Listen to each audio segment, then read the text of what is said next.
Welcome to another amazing episode of Raising Private Money. I'm Jay Connor, your host, and this is the podcast where we talk about how to raise a lot of private money without ever having to ask for money. Well, my guest today on the show, he and his club, they've raised and they invest hundreds of thousands of dollars in real estate every month. We're going to learn exactly about how he goes about doing that. Well, he is a rental industry expert, and he's actually living out his passion right now, and that is helping others actually achieve and realize their dreams of building passive income. Now, in addition to that, he's the co-founder of a first of its kind rental automation service. We're going to dig into that.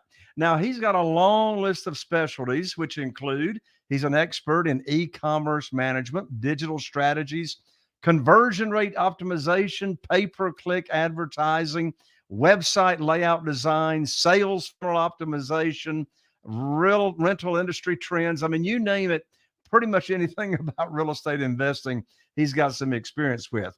Now, some people, they just don't want what they're interested in is just the high returns and tax benefits of real estate investing without having to go out and negotiate deals, find deals, overseeing, general contractors and everything.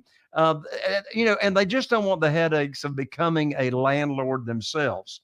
So for them, my guest and his business partner, they co-created what's called the Co-Investing Club.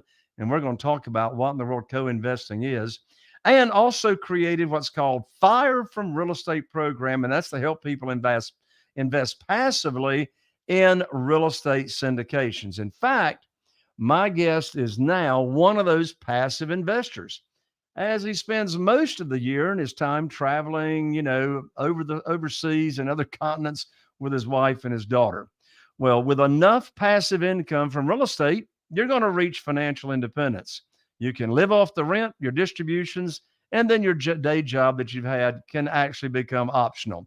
In just a moment, you're going to meet my very special guest today, Brian Davis, right after this. If you're a real estate investor and are wondering how to raise and leverage private money to make more profit on every deal, then you're in the right place. On Raising Private Money, we'll speak with new and seasoned investors to dissect their deals and extract the best tips and strategies to help you get the money, because the money comes first. Now here's your host, Jay Connor. Well, hello, Brian, and welcome to the show. Jay, thank you so much for having me. I'm so excited to have you join us here on the show. We're going to talk about what in the world co-investing is. We're going to talk about how people can be totally passive and, get involved in real estate investing in a passive way. But take us back to how is it that you got into real estate? What's your background story? And then we'll dive in. Well, I'll try to distill, 20 plus years of of career and background into, 20 seconds. So I graduated college in 2003. I had no idea what I wanted to do with my life. And I fell into a job working for a hard money lender. One of the two guys happened to be buddies with my stepdad. So I'm doing hard money loans. Again, this is the early to mid aughts. It's a big party in real estate, right? Everybody's making money. And I'm sitting there like, these guys are making all this money. I can make money doing this too. So I went out and I way overspent on rental properties, and I bought way too many too fast. And 2008 hit, of course, and the party was over, right? So I learned some very expensive lessons in all that, licked my wounds a little bit, left the industry, and went and I worked for an e-commerce company for a while that was selling legal forms and services for landlords and mom and pop real estate investors. In 2016, my co-founder Deni and I launched SparkRental as sort of a one-stop shop, and especially an education and software platform for mom and pop real estate investors. And we started experimenting with co-investing, I guess 5 years ago now, because we were teaching courses on real estate investing. And at this point, I was no longer buying properties myself. In fact, I had been selling off my rental properties after moving overseas because it was just too much hassle. to keep them. And our students kept asking, hey, can I just invest money with you guys? And we kept saying no. And then finally we said, well, let's say yes, let's find a way to say yes to this. And we started experimenting with single family properties. That was too much work, but it was still fun. And we were still making we made good returns on it. And that's when we started pivoting towards passive real estate investments, syndications, notes, that sort of thing. And today that's evolved into our main business, actually, is running a real estate investment club where every month we bring in different syndicators and we vet their deals together as a club. And anyone who wants to go into them can do so with relatively small amounts of money. Interesting. So I said it in the introduction. You just said it again. Co-investing. What in the world is co-investing? Yeah. So one of the big barriers to entry, if you want to go out and invest really either in a rental property that you're actively buying or in a passive real estate syndication, is you need a lot of money, right? Real estate is expensive. So even if you borrow most of the money to buy a rental property, you still need to come up with typically 50 to 100 grand between the down payment, the closing costs, cash reserves, initial repair costs. And likewise, if you invest in a passive real estate syndication, then you also have a minimum investment of 50 to 100 grand, which is a lot of money to the average person, right?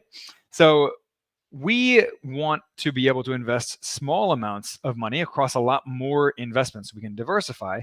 So we go in on these together. That's what our investment club does. So we vet these different deals every month, and anyone who wants to participate in one can do so with $5,000 or more. $5,000. Not chump change, right? But it's a lot less than the 50 or 100 grand that you would need if you were going to invest by yourself. So we go in on these investments together. Each person invests relatively small amounts, and we all get to spread our money across a lot of different deals. Interesting. So when a new member comes in to your club and wants to be an investor, and the minimum is $5,000. So are they, so they want to invest, are they investing in a particular project, or exactly what are they investing in? Good question. So we invest in specific deals every single month.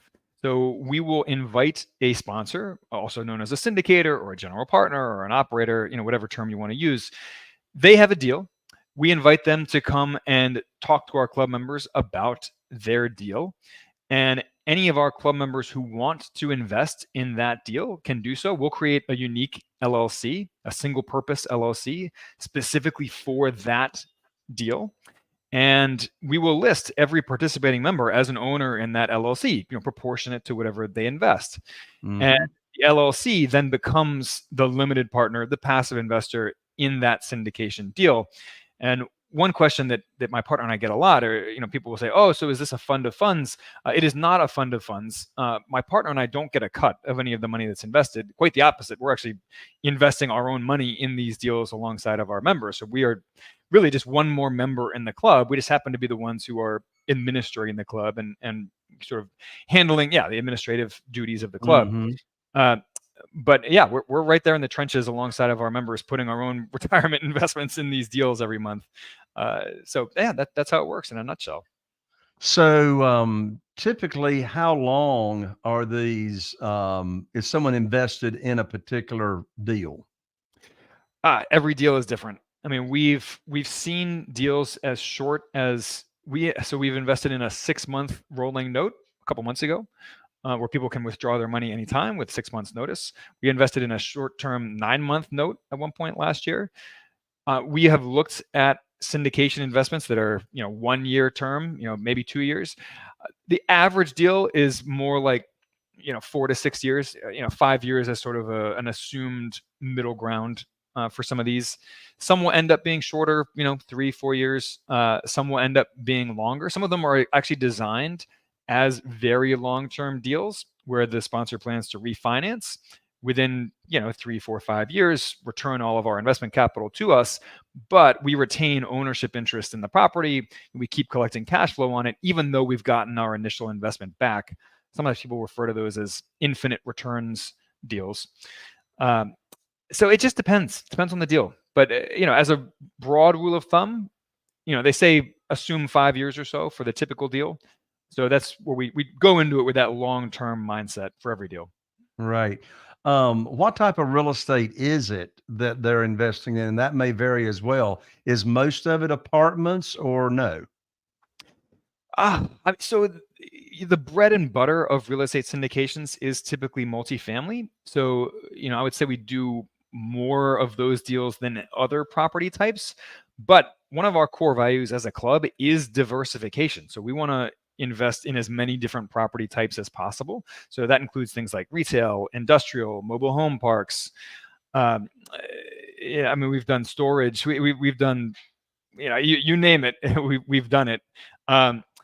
We also want to diversify across geography, right? Different states, different cities, different markets. And we want to Mhm. diversify across syndicators. So many different sponsors. We have a casual rule of thumb in the club where we want to wait at least 1 year after investing for the first time with a syndicator before we consider their deals again. We want to give them, a warm up period, if you will, Mhm. to see how their communication style is, how they handle hiccups. Because there are always hiccups, right? I mean, no deal Sure. is 100% smooth. So we want to see, how do they handle these sorts of things? And if they do well with our investment over that first year, then yeah, we'll consider inviting them back to present another deal in our club. But diversification, very important core value of ours. Makes sense. So you have a company by the name of SparkRental.com.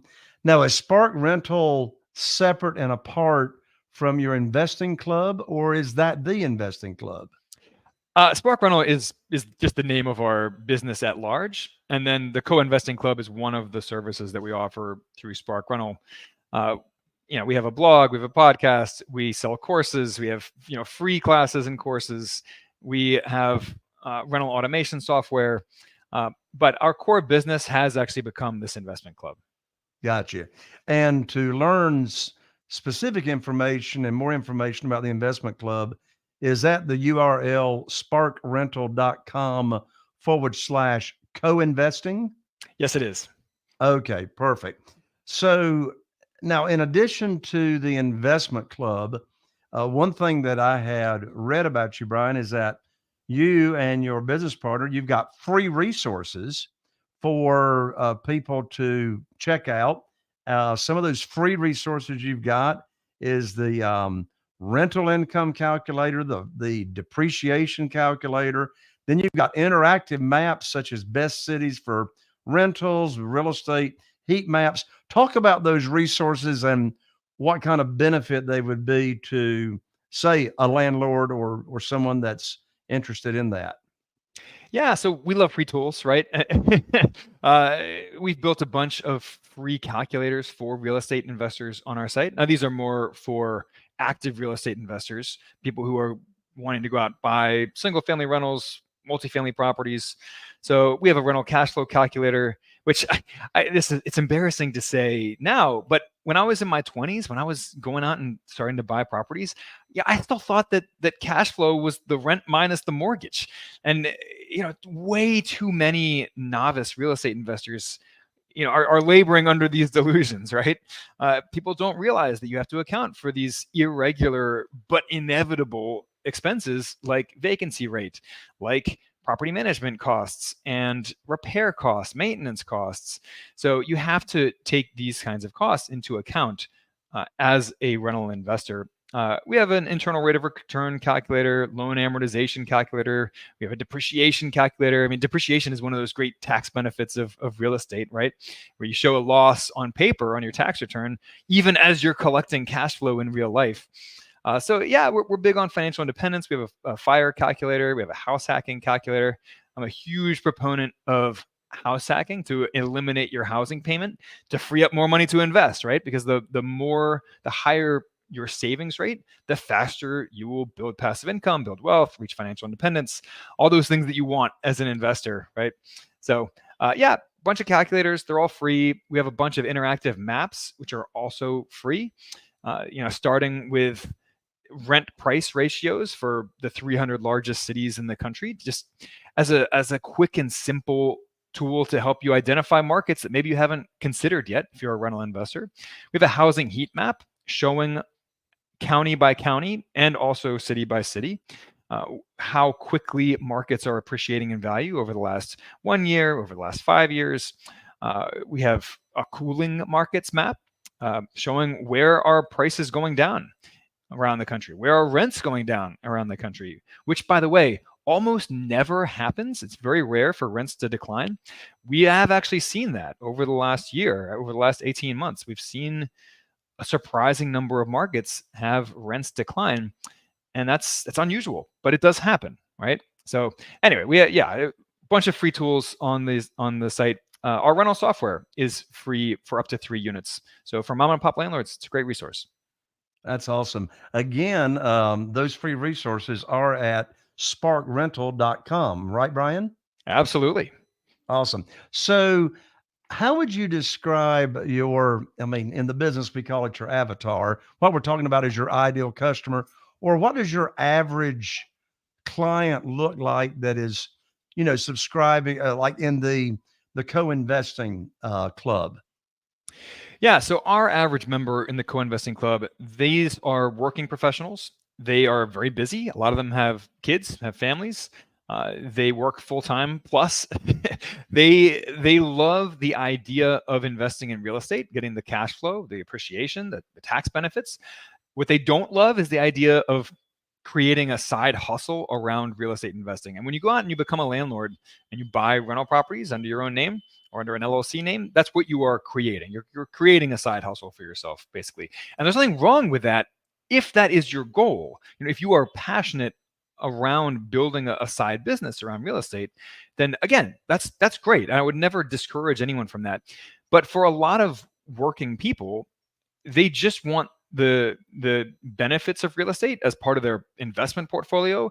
They don't want to build a side business around it. So that is the purpose of our club, is to be a totally passive way to invest in real estate, get all those benefits, the cash flow, the appreciation, the tax advantages, without having to become a landlord. Makes sense.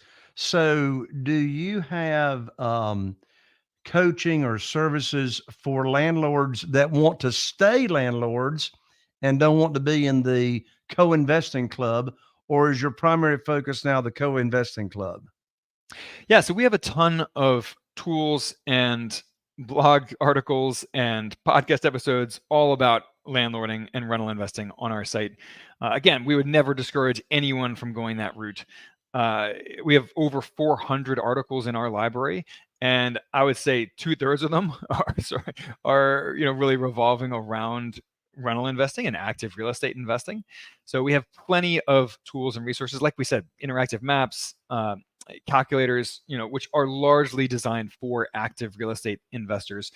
In our premium course, our video course, we have 5 different sections in that course, and one of those sections is specifically about active real estate investing. We also have a section around real estate syndications and notes, and another one around real estate crowdfunding. I've invested myself personally in most of the major real estate crowdfunding platforms. So, we like to take people behind the scenes. Say, if you are interested in this as like an entry level way just to dip your toe in the water in real estate, here's sort of the behind the scenes of how the dashboards look and the kind of returns that they produce and so forth. But we have a ton of resources for active real estate investors in addition to passive real estate investors. Excellent. So you have you've coached and talked with a lot of landlords, I would suppose, in your in the time that you've been offering these types of services. What are some of that you've observed?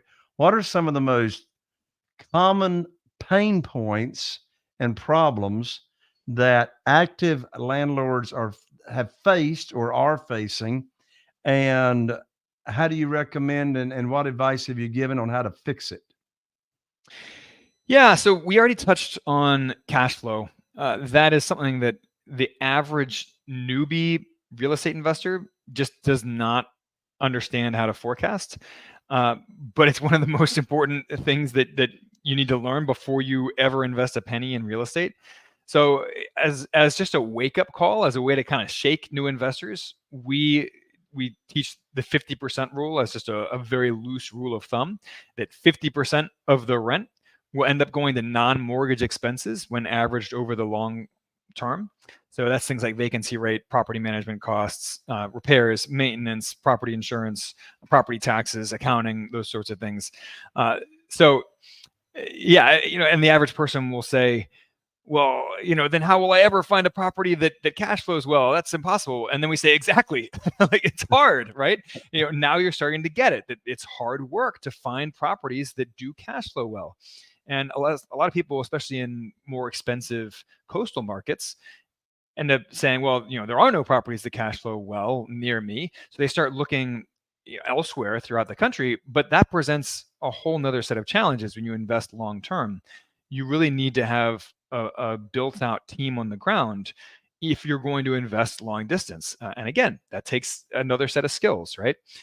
So this is all work, and there's a ton of micro skills that are required to successfully go out and buy rental properties. So you have to learn how to find good deals, because they're not just sitting around on the MLS collecting dust, waiting for someone to come along and pick them up. You have to actually go out and create those good deals yourself in most cases. You have to learn how to finance deals well. You need to learn how to negotiate and hire contractors. And by the way, managing contractors is one of the hardest parts of being a real estate investor. People don't realize that when they first go in, but that is an extremely challenging part of being a real estate investor. You have to deal with city inspectors and permits, and you have to learn how to manage tenants, how to manage property managers. It's a lot of work, and these are all little micro skills that you have to learn and master if you want to consistently earn money as an active real estate investor. I would imagine that your investing club has had some active landlords come into the club because they are tired of doing all that stuff that you just said. We have a lot of recovering landlords, myself included, and we also have a lot of hybrid investors or investors who do both. People who are landlords. They have some properties on the side of their full-time job. But they also want to invest passively, partially for diversification, right? Because you can invest a much smaller amount of money through an investment club like ours than you have to invest if you're going to go out and buy a property yourself. And sometimes people just want more types of investments in their portfolio. They want a mix of properties that I own myself, passive real estate syndication investments, notes, maybe a little crowdfunding. They want to diversify, across the board with their real estate investments. Right. I'm thinking that the answer to this question would have a varied answer, but what types of returns, from low to middle of the road to high, what types of returns can your members anticipate to receive? That's a great question. So we aim for a minimum of around 15%, sort of mid-teens as a rule of thumb minimum for when we're considering deals. A lot of people, when they're new to real estate syndications, they assume that the high returns that real estate syndications aim to pay come with equivalently high risk. That's not actually necessarily the case. There are other inconveniences that come along with investing in real estate syndications that require those high returns, because otherwise people would just invest easier by putting money in index funds, right? Or buying bonds or whatever. So it's not necessarily about risk, although obviously risk is a factor and every investment comes with risk. But there are inconveniences like the long time commitment, right? Like the lack of liquidity, like the high minimum investment. The fact that if you want to invest less than that typical 50 grand or 100 grand, you have to join an investment club like ours. So there are inconveniences that come with these investments that force syndicators to pursue these high returns. And if they can't achieve those high returns, then they have no business syndicating deals, right? To attract investors, to get over some of these inconveniences, they have to offer high returns. So mid-teens is sort of the entry point that we would expect for these. There are exceptions. So, for example, a couple months ago, we invested, I think I mentioned this actually a minute ago, it was a rolling 6-month note, and it was very low risk because it was secured with an extremely low LTV lien, first position lien against a free and clear property. It's short term, it's flexible for withdrawals. So that was a 10% note, but that was the exception rather than the rule. For most of these, it's the typical long-term commitment. There's no liquidity. So we do want to see mid-teens as a total IRR, a total annualized return once the property's sold, for us to consider these deals. Right. So does that math calculation equate to this? Like does it matter how much somebody's investing in your club in a particular deal as to the type of return they're going to get? For example, let's say you got a deal that you vetted out for the club, and let's say it's got a 15% anticipated return. And if somebody puts in $100,000, they're looking to get 15% of the $100,000. If somebody puts in $50,000, they're looking to get a 15% return on the $50,000. Is that the way it calculates out? That's right. Yeah, you earn a percentage return based on whatever you choose to invest in that deal. Now, there you go. The spin on that is that some syndicators will offer higher returns and a better return split for passive investors who invest above a certain threshold. So, for example, they might pay a 7% preferred return with like a 70-30 profit split if you invest a minimum of $50,000, whereas if you invest a minimum of $250,000, maybe it's an 8% preferred return with an 80-20 profit split. So one of our goals in our club is to more and more often hit those thresholds so we get a better return than the typical investor does, collectively as a club. Even though each individual member is investing small amounts, collectively, we're aiming to surpass some of those thresholds and get those better return splits. It doesn't always happen, but that is a goal of ours as a club. Wonderful. So one more time, Brian, please give out to everyone that URL. Of course, we'll have it in the show notes, but give out that URL as to where they can get the free resources, the calculators, the real estate, maps that you talked about, and then also the URL on the co-investing. Yeah, so if you come to SparkRental.com, you'll see the co-investing club front and center on there. You'll also see a drop-down menu at the top for all of our free tools, including the calculators, including the maps, including the software. You'll see all of it listed. So yeah, SparkRental.com, and reach out anytime. My partner and I, we are very much a mom and pop business, so we are very available. Wonderful. Brian, thank you so much for joining me here on the show. I really appreciate you taking the time to be with us. Oh, Jay, thank you so much for having me. This was a lot of fun. You got it. Well, there you have it. Another amazing episode of Raising Private Money with Jay Conner. And we really appreciate the likes and the shares. If you happen to be watching us on YouTube, be sure and ring that bell so you don't miss out on any upcoming episodes of Raising Private Money. If you happen to be listening on one of your favorite podcast platforms, whether it be iTunes or Spotify or whatever, be sure and click follow so you also don't miss out. Thank you for joining me. I'm Jay Conner, looking forward to being a part of your success, and I look forward to seeing you right here on the next episode of Raising Private Money. Are you feeling inspired by the knowledge you gained in this episode?